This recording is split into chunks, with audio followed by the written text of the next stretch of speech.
Você já parou para pensar no que realmente significa ser escolhido por Deus? É um termo que tem muito peso na Bíblia. É um nome especial de Deus que faz certas pessoas se destacarem para seus propósitos. Dos patriarcas do Antigo Testamento aos apóstolos do Novo Testamento, ser escolhido não é sobre acaso ou sorte. É uma ligação profunda, um chamado que vem do plano de Deus, seu amor e sua promessa de cumprir suas promessas.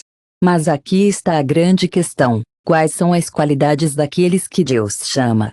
Eles nasceram com algo especial? Ou você desenvolve essas qualidades ao longo do tempo? Mais importante, você tem essas características em sua própria vida? Ser escolhido não é apenas sobre dons espirituais ou favor divino. É sobre o personagem. É sobre ser fiel quando ninguém está assistindo e humilde quando o mundo. Então, aqui está o negócio. Ser escolhido não é apenas ter habilidades especiais ou ser favorecido por Deus. Trata-se de ter o personagem certo, sendo fiel, humilde e obediente quando é difícil, e ser gentil e fiel a si mesmo. Essas qualidades não são apenas para as pessoas sobre as quais lemos na Bíblia. Eles também são para todos nós. Vamos começar lendo um versículo que explica o que Deus quer para nós. 1 Pedro 2:9 na versão padrão inglesa, ESV, você é uma raça escolhida, um sacerdócio real, uma nação sagrada, um povo por sua posse, para que você possa proclamar as excelências daquele que o chamou de escuridão para sua maravilha, sua maravilha. Reserve um momento para deixar esse versículo afundar. Você é chamado de escuridão para a luz, não para 9 na versão padrão inglesa, ESV, você é uma raça escolhida, um sacerdócio real, uma nação sagrada, um povo por sua posse, para que você possa proclamar as excelências daquele que o chamou de escuridão em sua luminosidade. Reserve um momento para deixar esse versículo afundar. Você é chamado de escuridão para a luz, não para sua glória, mas para proclamar a grandeza de Deus. Essa é a essência de ser escolhido. Antes de avançarmos, deixe-me levar um segundo para pedir seu apoio. Se esse tópico ressoar com você e se você for apaixonado por mergulhar mais fundo na palavra de Deus, goste deste vídeo e assine este canal. Seu envolvimento nos ajuda a alcançar mais pessoas. Sua glória, mas para proclamar a grandeza de Deus. Essa é a essência de ser escolhido. Antes de avançarmos, gostaria de pedir seu apoio. Se esse tópico ressoar com você e se você for apaixonado por mergulhar mais fundo na palavra de Deus, goste deste vídeo e assine este canal. Seu envolvimento nos ajuda a alcançar mais pessoas. Com o conteúdo biblicamente fundamentado, juntos, podemos crescer em fé e espalhar a verdade da palavra de Deus. Agora, vamos dar uma olhada mais de perto no que significa viver como um dos escolhidos de Deus. Cada característica que discutiremos não é apenas igualdade, eles são um chamado. Vamos começar falando sobre os traços daqueles que Deus chama. Devemos começar com fidelidade. A fidelidade é o fundamento do nosso relacionamento com Deus. É o que nos mantém perto, mesmo quando a vida fica difícil. Ser fiel significa ter confiança nas promessas de Deus, permanecendo fiel à sua palavra e vivendo de uma maneira que mostra que você é completamente leal a Ele. Vamos começar olhando para Abraão, muitas vezes chamado de pai da fé em Gênesis 15. Fidelidade é o fundamento de um relacionamento com Deus. É o que nos liga a Ele, mesmo durante os tempos difíceis. Para ser fiel, temos que confiar nas promessas de Deus, ser firme em sua palavra e viver de uma maneira que mostre que somos totalmente leais a Ele. Vamos começar olhando para Abraão, frequentemente chamado de pai da fé em Gênesis 15. 6, e ele acreditava no Senhor, e ele o contou como justiça. Esse versículo é realmente poderoso porque nos mostra que a fé de Abraão não era apenas acreditar em Deus. Tratava-se de confiar que Deus cumpriria suas promessas, mesmo quando parecia que eles eram bons demais para serem verdadeiros. E Abraão confiava em Deus quando lhe disseram para 6, lemos que Abraão acreditava no Senhor e foi considerado justo. Esse versículo é tão inspirador porque nos mostra que a fé de Abraão não era apenas acreditar em Deus, tratava-se de confiar que Deus cumpriria suas promessas, mesmo quando parecia impossível. Abraão confiou em Deus quando foi convidado a deixar sua terra natal e esperar por um filho prometido na velhice. Ele até confiou a Deus quando lhe foi convidado a oferecer seu filho como sacrifício. Sua fé não era apenas para certas situações, estava profundamente enraizado na crença de que Deus é fiel àqueles que confiam nele. Fidelidade significa segurando quando as coisas não fazem sentido. Pense na história de Noé em Gênesis 6:22, diz que Noé fez isso. Ele fez tudo o que Deus lhe ordenou. Deus pediu a Noé que construísse uma arca quando não havia uma gota de chuva à vista. As pessoas zombavam dele, e a tarefa deve ter se sentido esmagadora às vezes, mas Noé permaneceu fiel. Ele confiava que, se Deus desse o comando, o resultado já estava seguro. A fidelidade também significa permanecer leal a Deus em um mundo que constantemente nos puxa na direção oposta. A Bíblia fala sobre o Daniel como um exemplo disso em Daniel, capítulo 6:1. Quando Daniel soube que o documento havia sido assinado, ele foi para sua casa, onde tinha janelas em sua câmara superior aberta em direção a Jerusalém. Ele se ajoelhou 3 vezes por dia e orou e agradeceu diante de seu Deus. Deus, como ele havia feito anteriormente, mesmo quando orando a Deus se tornou ilegal. Daniel não vacilou, sua fidelidade a Deus superou seu medo de consequências terrenas. A história de Daniel nos lembra que ser fiel nem sempre é fácil, mas sempre vale a pena. E não vamos esquecer as palavras de Jesus em Mateus 25:23. Jesus diz na parábola dos talentos: "Bem feito, bom e fiel servo. Você tem sido fiel por um pouco, vou colocar você muito. Entre na alegria do seu mestre." Esta parábola nos ensina que a fidelidade é sobre mordomia. É sobre ser confiável com o que Deus lhe deu, não importa quão pequeno ou. 23. Jesus diz na parábola dos talentos: "Muito bem, servo bom e fiel. Você foi fiel por um pouco, eu o colocarei muito. Entre na alegria do seu mestre." Esta parábola nos ensina que a fidelidade é sobre mordomia, sendo confiável com o que Deus lhe deu, por mais pequeno ou insignificante que pareça. Quando somos fiéis ao pequeno Deus nos confia, crescemos em fidelidade. Não se trata apenas dos grandes momentos da vida, é sobre as pequenas decisões cotidianas que tomamos. Você é fiel em oração. Você é fiel ao ler a palavra de Deus.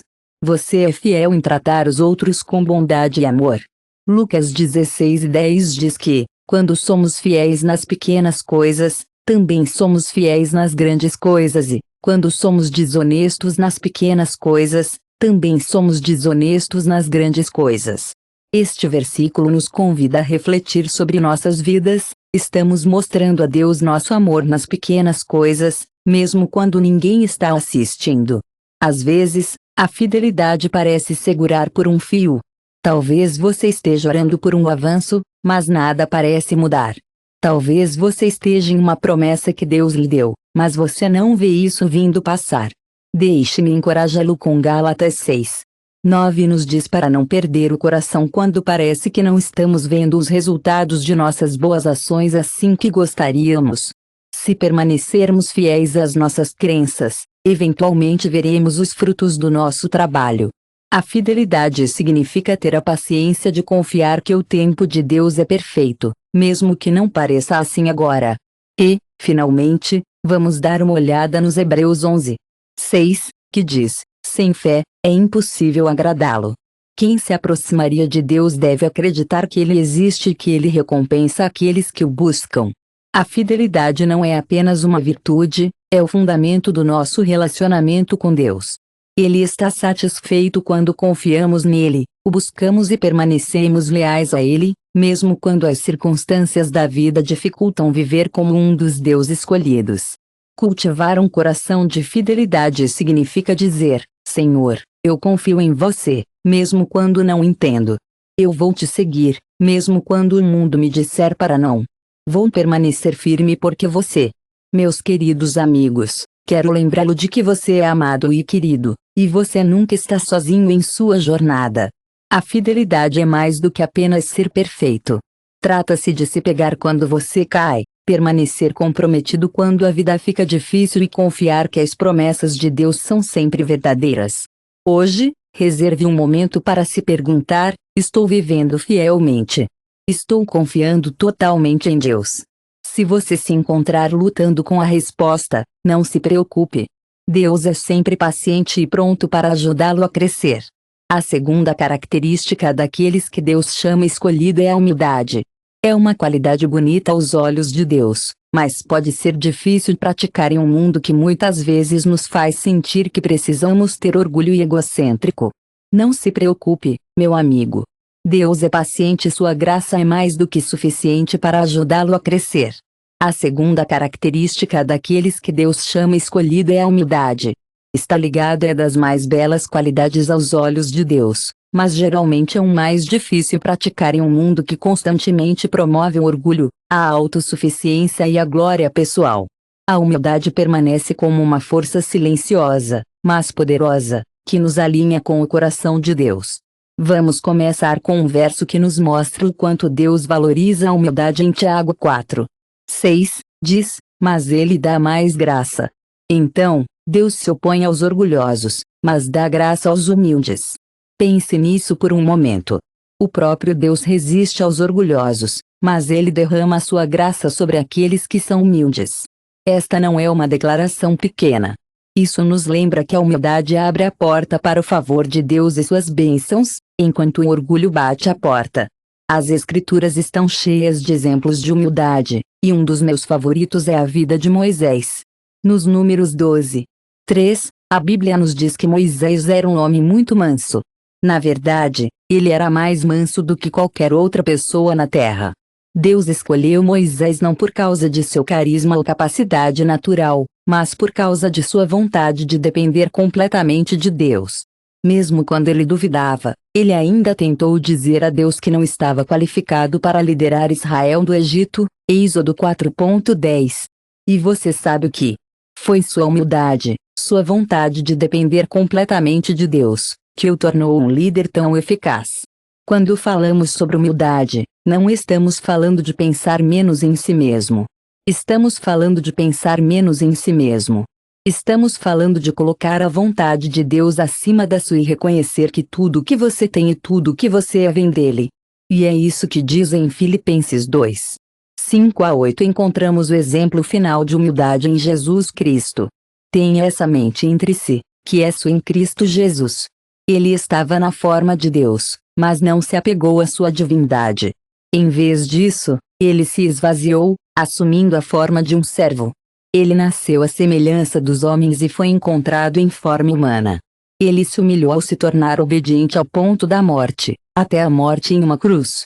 Vamos fazer uma pausa aqui por um momento. Nosso Senhor e Salvador, o Filho de Deus, que criaram o universo, humilharam-se para enfrentar a carne humana. Ele não exigia ser servido, ele escolheu servir. Ele não se apegou aos seus direitos divinos, em vez disso, ele os deitou por causa de nossa salvação. Se o próprio Jesus andava de humildade, quanto mais devemos. Outro belo exemplo de humildade é Maria, a mãe de Jesus. Quando o anjo Gabriel disse que daria à luz o Salvador do mundo, Maria não respondeu com orgulho ou egoísmo. Ela disse algo realmente importante em Lucas 1:38: eu sou o servo do Senhor, que seja para mim de acordo com a sua palavra. A humildade de Maria permitiu que ela se submetesse totalmente ao plano de Deus, mesmo que isso significasse enfrentar a vergonha e a rejeição potenciais da sociedade. Ela confiava em Deus, sabendo que seus planos eram maiores que os seus. Além disso, a humildade significa reconhecer que não somos feitos por si mesmos, tudo o que temos é um presente de Deus. Em Deuteronômio 8:17-18, o amor e a sabedoria de Deus estão em plena exibição nesta passagem, onde ele gentilmente lembra os israelitas da importância da gratidão. Ele quer que eles se lembrem de que sua força e sucesso são presentes do Senhor, não deles. Este é um lembrete sincero de que tudo o que temos vem de Deus, incluindo nossas habilidades, recursos e oportunidades.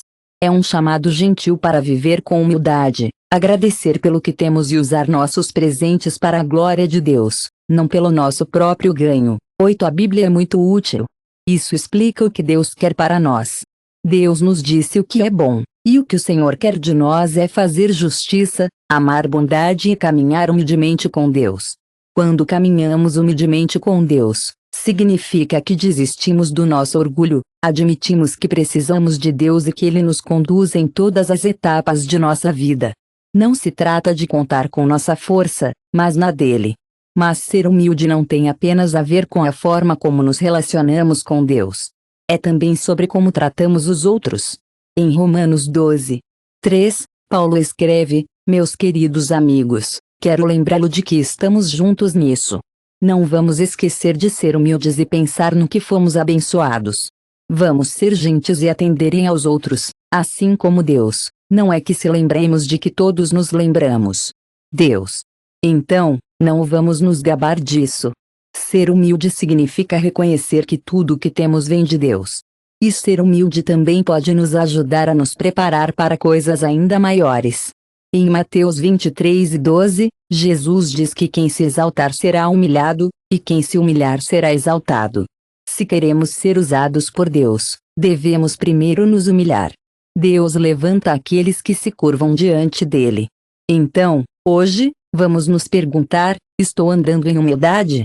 Estou dependendo de Deus, ou estou confiando em que estou servindo aos outros ou procurando ser servido? Humildade não é fraqueza, é força sob controle. É a postura de alguém que entende seu lugar diante de um Deus santo e escolhe viver por sua glória, não por conta própria. Vamos orar para que Deus nos ajude a viver com uma humildade que reflete sua graça e misericórdia. Minha força está servindo aos outros, não buscando ser servido. A humildade não é fraqueza, é força sob controle.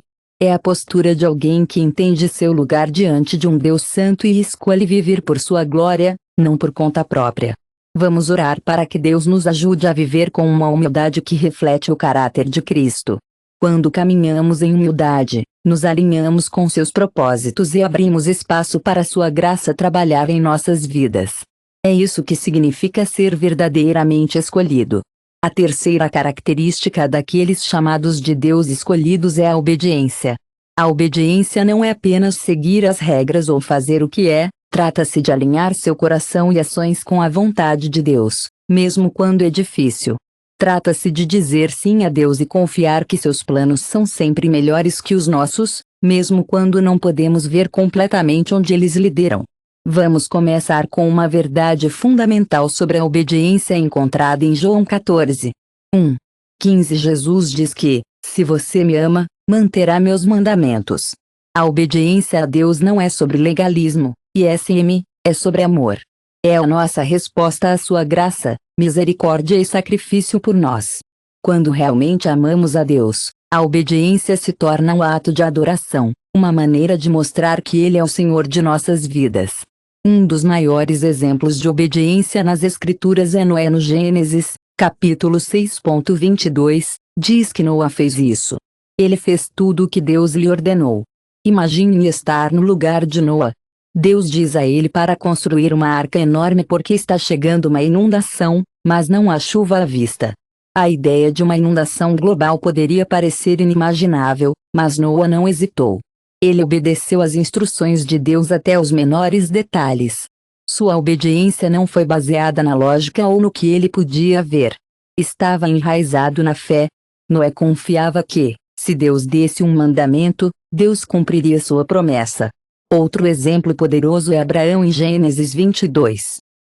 Deus testa Abraão dizendo: leve seu filho, seu único filho, Isaque, a quem você ama, e vá à terra de Moria e ofereça-o lá como uma oferta queimada. Isaque era filho da promessa, aquele por quem Deus havia dito que estabeleceria uma grande nação. No entanto, Abraão obedeceu sem hesitar. Ele confiava no caráter de Deus e acreditava que de alguma forma Deus faria um caminho.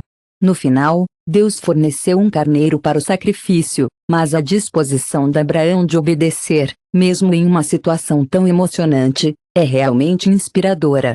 É uma situação difícil, mas é um ótimo exemplo de como é a verdadeira obediência. A obediência tem tudo a ver com fazer sacrifícios. Significa colocar primeiro o plano de Deus e deixar de lado nossos próprios planos e conforto. Jesus é o melhor exemplo disso, e podemos aprender muito com o seu exemplo. Em Filipenses 2:8 diz: e sendo encontrado em forma humana, ele se humilhou ao se tornar obediente ao ponto da morte, até a morte em uma cruz.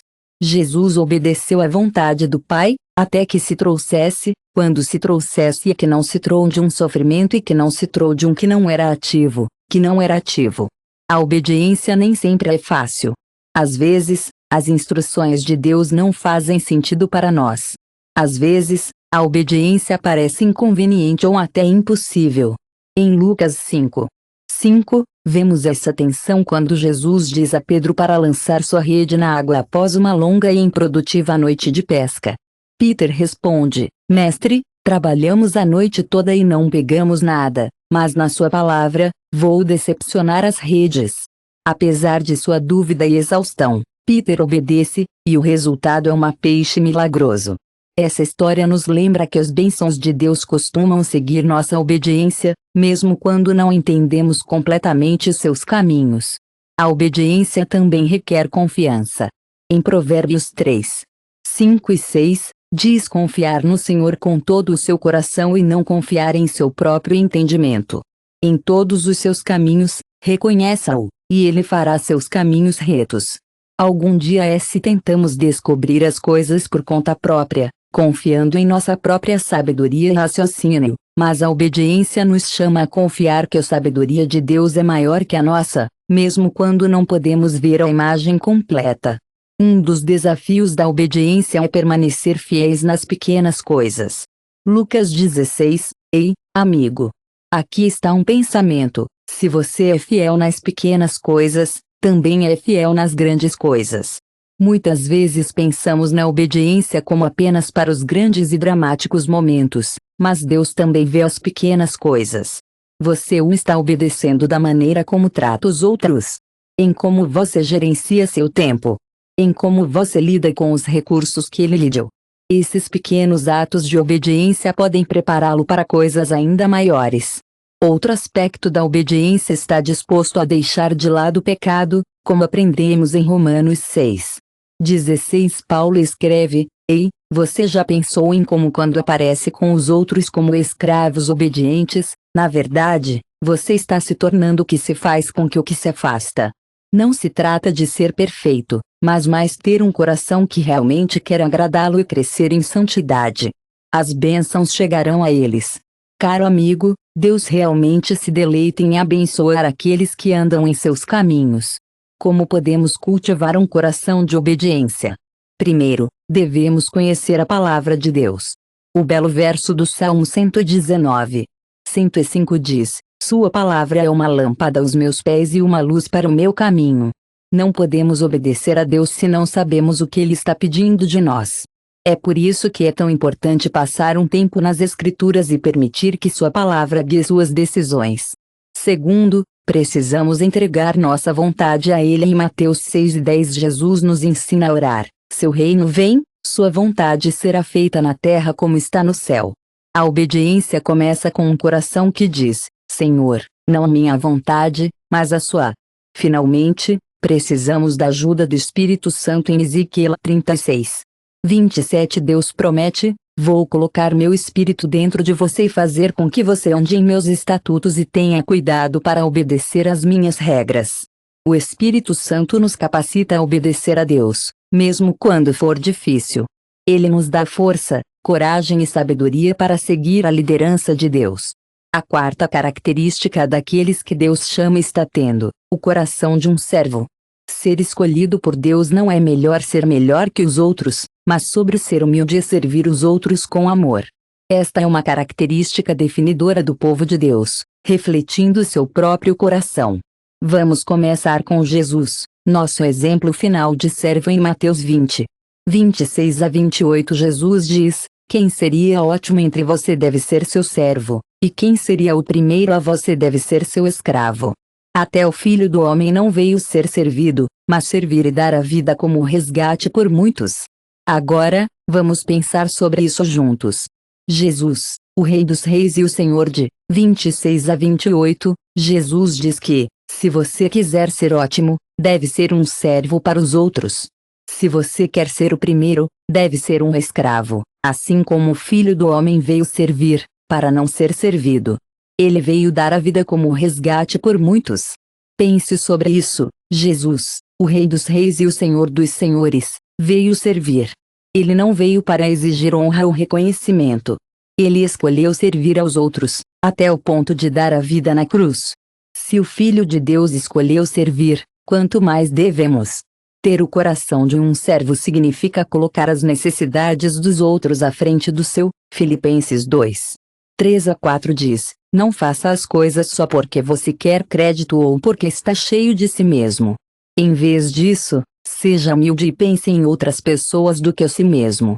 Olhe para as necessidades de outras pessoas. Deveriam viver nossas vidas servindo aos outros com amor e humildade. 12 Depois de coração no momento de lavar os pés de seus discípulos, Jesus perguntou: você entende o que eu fiz por você? Eles o chamavam de professor e senhor, e estavam certos. Jesus respondeu: se eu sou seu professor e senhor, e lavei os pés, você deve lavar os pés um do outro também.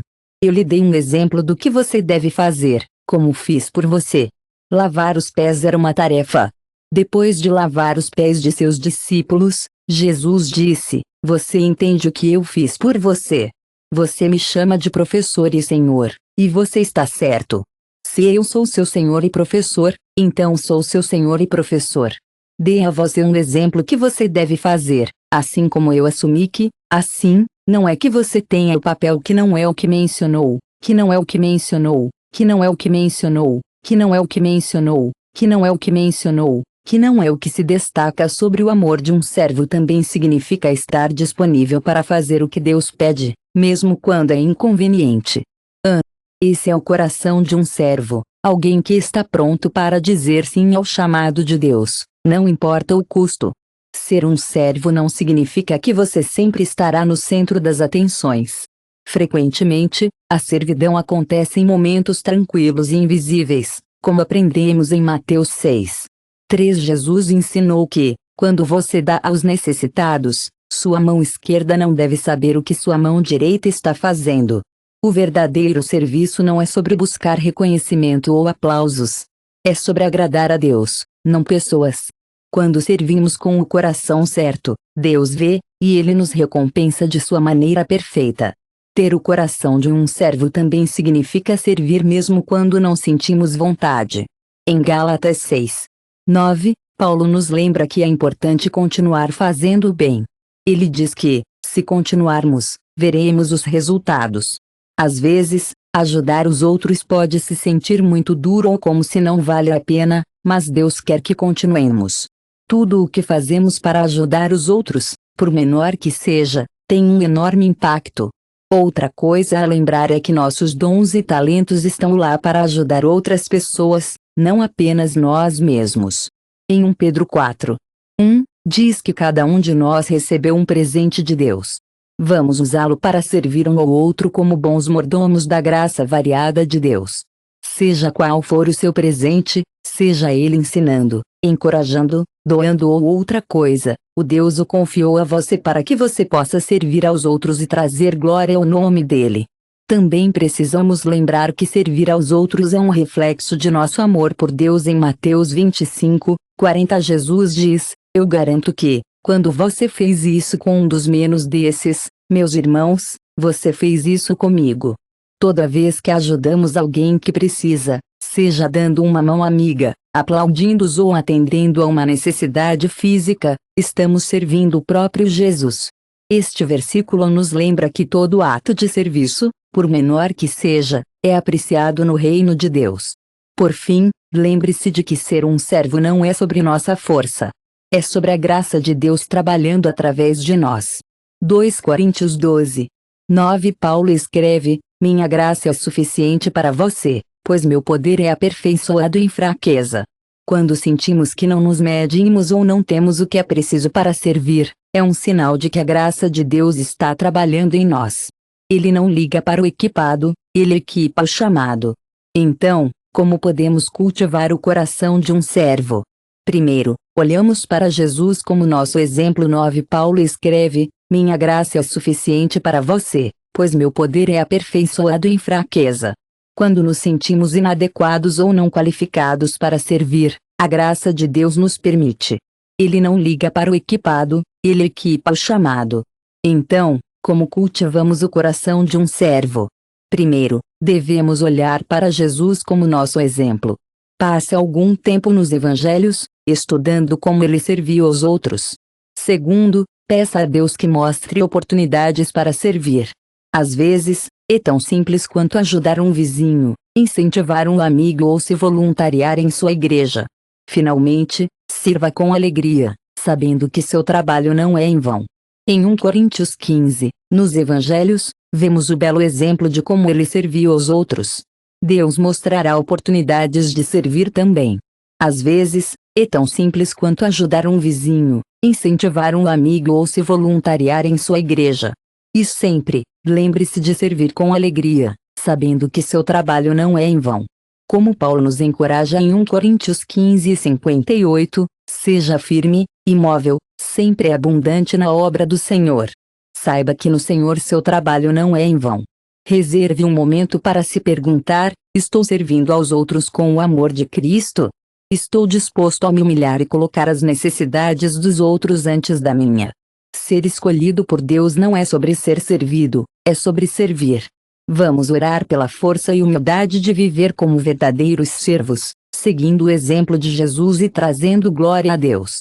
Queridos amigos, em tudo o que fazemos, somos chamados a viver nossas vidas de uma maneira que honre e nos conecta a Deus.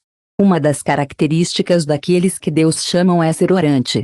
A oração é como uma tábua de vida para todo crente, uma maneira de se comunicar com Deus, buscar orientação e alinhar nossos corações com sua vontade. Para aqueles que são chamados para serem escolhidos, uma vida de oração não é apenas algo que escolhemos fazer, mas algo essencial que nos ajuda a se aproximar de Deus, encontrar força em tempos difíceis e caminhar com seus planos. Vamos começar dando uma olhada na importância da oração através das lentes da própria vida de Jesus. Em Lucas 5,16 diz que ele se retiraria para desolar lugares e orar. Mesmo que Jesus fosse totalmente Deus, ele regularmente levava tempo para orar. Não é algo em que pensar. Se Jesus, o Filho de Deus, priorizou a oração, quanto mais devemos. A oração não era apenas um ritual para Jesus, era uma necessidade. Ele orou por orientação, força e para permanecer conectado ao Pai. Um dos exemplos mais poderosos de oração nas Escrituras é encontrado em Daniel. Em Daniel 6:10, lemos que, quando Daniel sabia que o documento havia sido assinado, ele foi para sua casa, onde tinha janelas em sua câmara superior aberta em direção a Jerusalém. Ele se ajoelhou 3 vezes por dia e orou e agradeceu diante de seu Deus, como ele já havia feito antes. Mesmo quando orando a Deus se tornou ilegal, Daniel não parou. Seu compromisso com a oração foi inabalável porque ele entendeu sua importância. Para Daniel, a oração não era apenas um hábito, foi uma declaração de sua confiança em Deus, não importa as consequências. Um coração de oração também busca a vontade de Deus acima de tudo. Em Mateus 6:10 Jesus nos ensina a orar: seu reino vem, sua vontade será feita na terra como está no céu. Quando oramos, não se trata de fazer uma lista de demandas a Deus. Trata-se de deixar de lado nossos planos e desejos e colocá-los nas mãos de Deus. Está dizendo: Senhor, confio em você para fazer o melhor, mesmo que não seja o que eu quero. Quando oramos dessa maneira, estamos nos alinhando com os planos de Deus e o convidamos a trabalhar em nossas vidas. Ser orante também significa ser persistente. Em Lucas 18:1-8 Jesus conta a história da viúva que nunca desistiu de orar por justiça. Ela continuou chegando ao juiz, pedindo ajuda e, eventualmente, sua persistência valeu a pena. Jesus conclui a história dizendo: Deus não dará justiça aos seus eleitos quem chora a Ele dia e noite. Ele vai demorar muito por isso. Essa história nos lembra de não desistir em oração, mesmo quando não recebemos uma resposta imediatamente. Deus ouve nossos gritos e, em seu momento perfeito, Ele responderá. Além disso, Filipenses 4:6-7 Paulo escreve: não se preocupe com nada, mas ore e peça ajuda a Deus. Seja agradecido, e Deus ouvirá suas orações. Ele lhe dará a paz de que você precisa. Quando oramos, Deus substitui nossa preocupação por seu amor. Isso não significa que nossos problemas desaparecerão, mas significa que podemos confiar que Deus está no controle. Outra parte importante da oração é pedir a Deus que ajude outras pessoas. Tiago 5,16 diz que a oração de uma pessoa justa tem grande poder, pois está funcionando. Quando oramos pelos outros, estamos em parceria com Deus em sua obra em suas vidas. Basta pensar em Moisés, que intercedeu pelos israelitas quando pecaram contra Deus em Êxodo 32:16. É incrível pensar que a oração de uma pessoa justa tem grande poder. Quando oramos pelos outros, estamos trabalhando em conjunto com Deus para ajudá-los. Basta pensar em Moisés, que falou para os israelitas quando pecaram contra Deus em Êxodo 32. Moisés pediu a Deus que perdoasse o povo e não fique com raiva deles. Deus ouviu a oração de Moisés e lhes mostrou misericórdia. Isso nos mostra o poder da oração intercessora e como isso pode fazer a diferença na vida das pessoas ao nosso redor. Uma vida de oração também é uma vida agradecida, como aprendemos em 1 Tessalonicenses 5,16. Para nos ajudar a sentir a alegria da presença do Senhor sempre, Paulo escreve: regozija-se sempre, ore sem cessar, agradecer em todas as circunstâncias, pois essa é a vontade de Deus em Cristo Jesus por você. É importante observar que Paulo não agradece apenas quando as coisas estão boas, ele diz para agradecer em todas as circunstâncias. Quando fazemos gratidão parte de nossas orações, isso muda nosso foco de nossos problemas para a fidelidade de Deus. Para nos ajudar a cultivar uma vida de oração, precisamos reservar um tempo para a oração diariamente. Em Marcos 1:35, diz: Risingue muito cedo, enquanto ainda estava escuro, ele partiu e saiu para um lugar desolado, e lá ele orou. Jesus costumava orar no início da manhã, deixando de lado o tempo quieto para se conectar com o Pai antes do início das demandas do dia. Também precisamos encontrar tempo, seja de manhã, noite ou outra parte do dia, para passar com Deus em oração.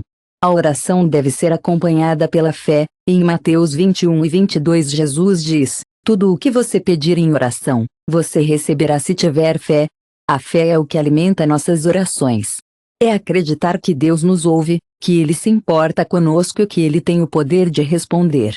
Isso não significa que sempre recebemos as respostas que queremos, mas significa que confiamos em Deus para nos dar o que precisamos.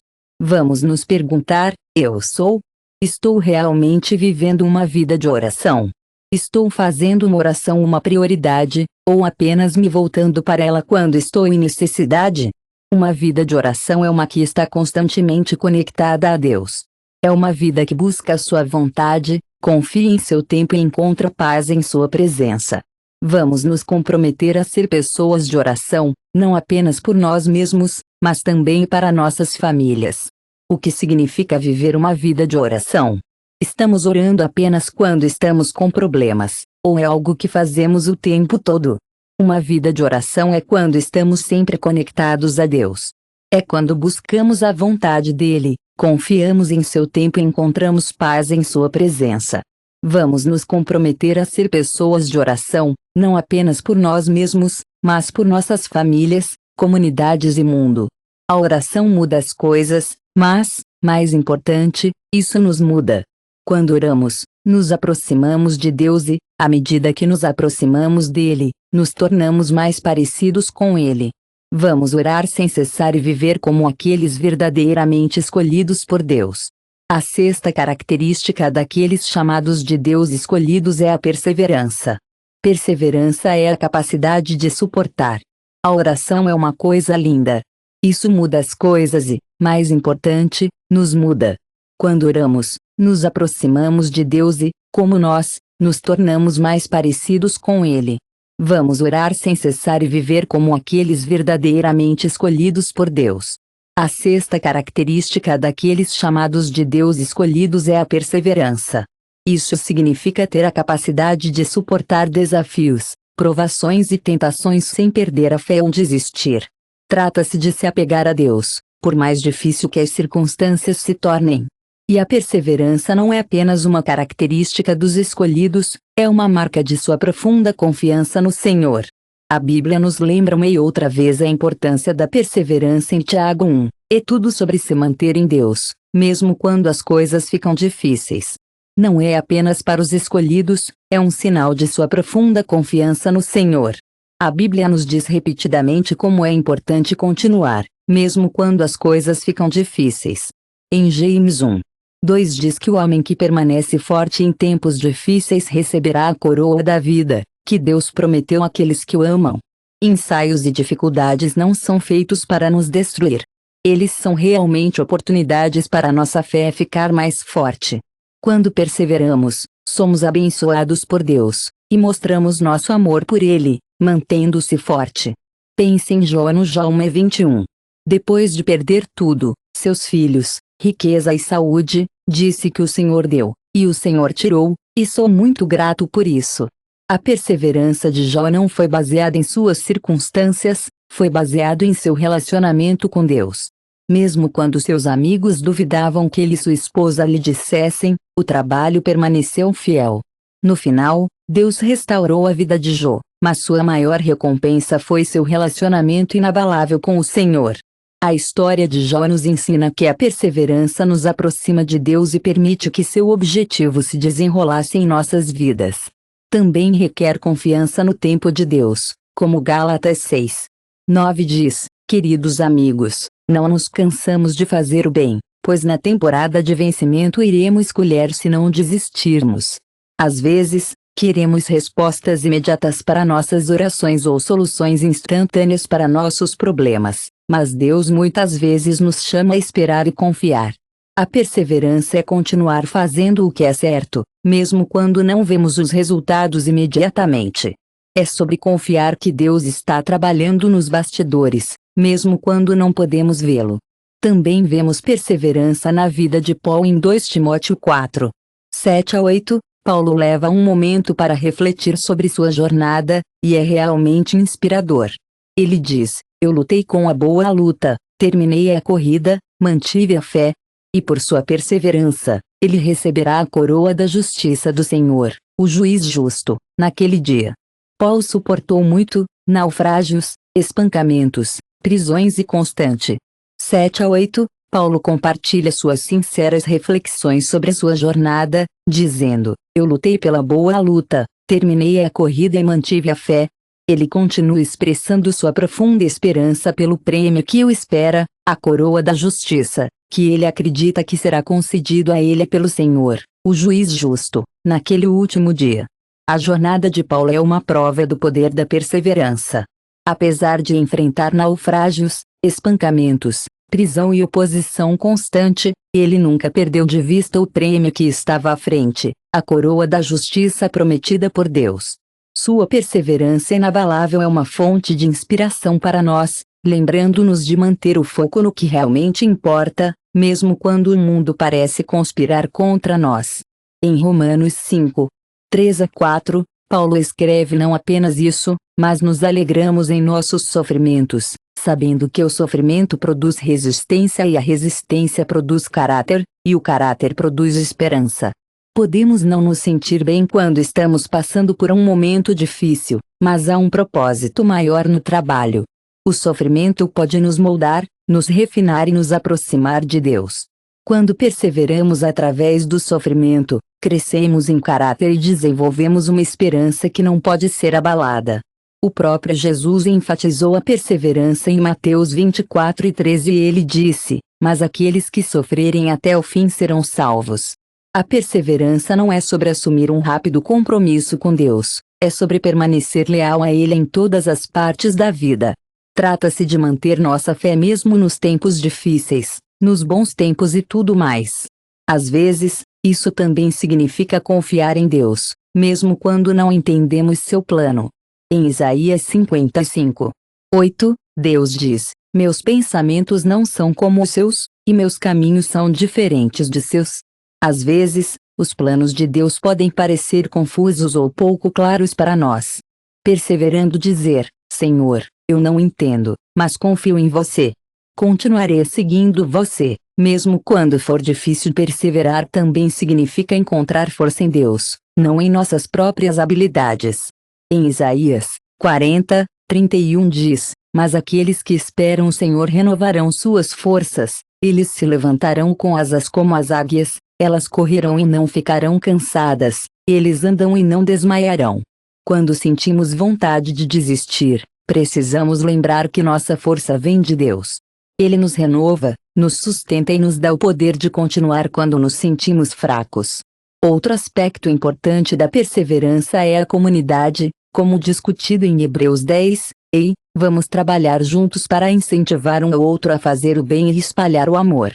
Não vamos esquecer de se encontrar regularmente, assim como alguns de nós estão acostumados, mas também vamos nos ajudar mais, especialmente quando nos aproximamos do dia em que todos esperamos. Deus não nos fez passar pela vida sozinha. Ele nos deu o dom da amizade para que possamos animar-se e nos ajudar nos tempos difíceis. Às vezes, a força que precisamos continuar vem das orações e apoio dos outros.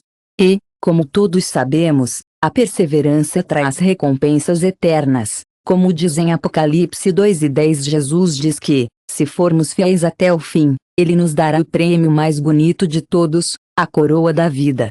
Este versículo nos lembra que tudo o que passamos na vida acabará por valer a pena. Seremos recompensados com a vida eterna com Jesus no céu. Isso nos dá força para continuar, não importa quais desafios enfrentamos. Então, como podemos desenvolver esse tipo de perseverança? A resposta é simples: só precisamos olhar para Jesus. Como diz em Hebreus 12:2, diz que devemos olhar para Jesus, o fundador e o perfeito de nossa fé, que, pela alegria que foi colocada diante dele, suportou a cruz. Jesus é nosso exemplo final de perseverança. Ele sofreu a cruz porque viu a alegria do outro lado, nossa salvação. Quando mantemos nosso foco nele, podemos suportar qualquer coisa. Segundo, é importante permanecer na palavra de Deus. Como diz o Salmo 119:105, Sua palavra é uma lâmpada aos meus pés e uma luz para o meu caminho. A palavra de Deus nos dá força e orientação que precisamos perseverar. Isso nos lembra suas promessas e nos encoraja a continuar. Por fim, devemos depender do Espírito Santo, como diz em João 14, devemos ficar em Deus à palavra, porque nos dá a força e a orientação que precisamos perseverar. A palavra de Deus nos lembra suas promessas e nos encoraja a continuar. Também devemos depender do Espírito Santo, que nos capacita a suportar e nos lembrar da fidelidade de Deus. Jesus disse em João 14:26, mas o ajudante, o Espírito Santo, a quem o Pai enviará em meu nome, ele ensinará todas as coisas e trará à sua lembrança tudo o que eu disse a você. Vamos nos perguntar: estou perseverando em minha fé, ou estou tentado a desistir quando as coisas ficam difíceis? 26 Jesus diz: o ajudante, o Espírito Santo, a quem o Pai enviará em meu nome, ensinará todas as coisas e trará à sua lembrança tudo o que eu disse a você. O Espírito Santo nos capacita a suportar e nos lembra a fidelidade de Deus. Vamos nos perguntar: estou perseverando em minha fé, ou estou tentado a desistir quando as coisas ficam difíceis? A perseverança não é sobre nunca se sentir cansada ou desanimada. Trata-se de escolher confiar em Deus e continuar, mesmo quando é difícil. Vamos orar pela força para suportar, sabendo que Deus está conosco a cada passo do caminho. Quando perseveramos, mostramos ao mundo o que realmente significa ser escolhido por Ele. O sétimo traço daqueles que Deus chama escolhidos são meus amigos mais queridos. Vamos falar sobre perseverança. Não se trata de nunca se sentir cansado ou desanimado. Trata-se de escolher confiar em Deus e continuar, mesmo quando é difícil. Vamos orar pela força para suportar, sabendo que Deus está conosco a cada passo do caminho. Quando perseveramos, mostramos ao mundo o que realmente significa ser escolhido por Deus. O sétimo traço daqueles que Deus chama é amor. O amor é a própria essência do caráter de Deus, e é a marca de seu povo. Sem amor, todos os nossos esforços, presentes e obras equivalem a nada. O amor não é apenas um sentimento ou emoção, é uma ação e escolha profundamente enraizadas no amor de Deus por nós. Vamos começar com as palavras de Jesus em João 13:35. Com isso, todas as pessoas saberão que você é meu. O amor está no coração de Deus e é a característica definidora de seu povo. Sem amor, todos os nossos esforços, presentes e obras equivalem a nada. O amor não é apenas um sentimento ou emoção, é uma ação e escolha profundamente enraizadas no amor de Deus por nós. Vamos começar com as palavras de Jesus em João 13:35. Com isso, todas as pessoas saberão que vocês são meus discípulos se você tem amor um pelo outro. O amor é a característica definidora de um seguidor de Cristo. Não é nosso conhecimento, realizações ou mesmo nossa fé que nos diferencia, é nosso amor. Quando amamos os outros como Jesus nos amava, refletimos seu coração para o mundo. Mas como é esse amor? Paulo nos dá uma imagem clara em 1 Coríntios 13:4-7, o amor é paciente e gentil. O amor não inveja ou se orgulha. Não é arrogante ou rude. Não insiste à sua maneira. Não é irritado ou ressentido. Não se alegra com as irregularidades, mas se alegra com a verdade. O amor leva todas as coisas, acredita em todas as coisas, espera todas as coisas, suporta todas as coisas. Esta passagem nos convida a refletir sobre nossos corações. Estamos mostrando esse tipo de amor para aqueles que nos rodeiam. Amar os outros nem sempre é fácil, mas é o que Deus nos chama para fazer. O maior mandamento dado por Jesus está enraizado no amor, como vemos em Mateus CH 22:37-39. Jesus nos diz que devemos amar ao Senhor nosso Deus com todo o coração, alma e mente. Este é o maior e mais importante mandamento, e um segundo é assim: devemos amar o nosso vizinho à medida que nos amamos. É importante lembrar que o amor por Deus e o amor pelos outros são inseparáveis. Se realmente amamos a Deus, esse amor naturalmente transbordará de como tratamos os outros. O amor de Deus é o fundamento de nossa capacidade de amar. No 1 João 4,19, diz que amamos porque Ele nos amou. Deus demonstrou seu amor por nós através do sacrifício de Jesus na cruz. Romanos 5:8 nos lembra que o amor de Deus por nós é tão incrível. Ele nos amou mesmo quando ainda éramos pecadores, e deu seu próprio Filho para nós. Este é o exemplo final de amor sacrificial. É um amor que dá sem esperar nada em troca. Quando entendemos o quanto Deus nos ama, isso muda como amamos os outros. Amar os outros geralmente significa colocar suas necessidades antes de nossas, como Paulo diz em Filipenses 2:3-4 diz para deixar a ambição egoísta e, em vez disso, ser humilde e considerar os outros como mais importantes que nós. Todos devemos cuidar das necessidades um do outro, não apenas as nossas. O amor verdadeiro é tudo sobre dar, não tomar. Trata-se de servir aos outros, não ser servido. E é sobre perdão, como vemos em Colossenses 3:13. Paulo escreve: solicitar um com o outro, perdoando um com o outro como o Senhor o perdoou, então você também deve perdoar. O perdão é uma das expressões mais difíceis de amor, mas é essencial. Quando nos apegamos à amargura ou rancores, bloqueamos o fluxo do amor de Deus em nossas vidas. Fornecer os outros não significa desculpar suas ações. Significa xoxing, para liberar a mágoa e confiar em Deus para trazer cura. Jesus nos ensina que o amor não se limita àqueles que nos amam de volta. Em Mateus 5, ele diz 44-45, mas eu gostaria de sugerir que você ame seus inimigos e ore por aqueles que o perseguem. Esse tipo de amor é radical, eu sei, e vai contra a nossa natureza humana, mas é o que nos diferencia como as pessoas escolhidas de Deus. Quando amamos nossos inimigos, refletimos o amor incondicional de Deus. Outro aspecto importante do amor é a generosidade, como discutido em 1 João 3:17, diz: se alguém tem os bens do mundo e vê seu irmão em necessidade, ainda fecha seu coração contra ele, como o amor de Deus permanece nele. O amor não é apenas palavras, é ação.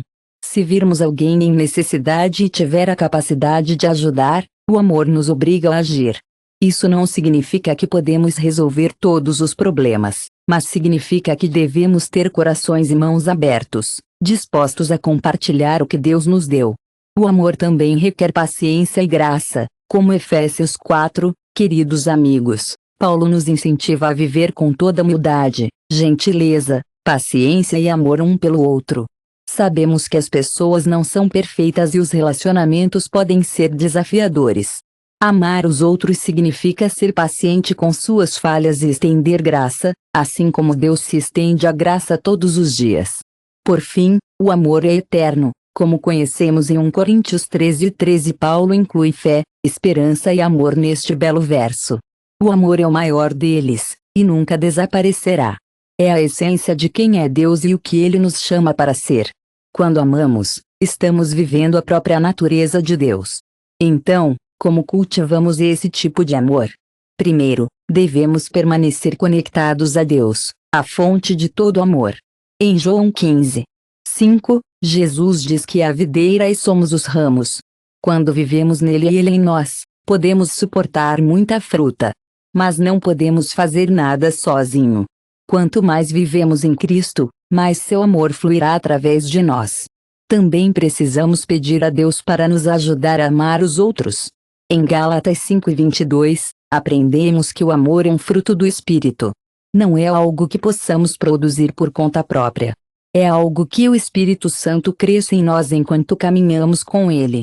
Finalmente, precisamos fazer do amor uma escolha diária. Em 1 Pedro 4:8, diz que, acima de tudo, meus queridos amigos, para continuar se amando seriamente, já que o amor cobre uma infinidade de pecados.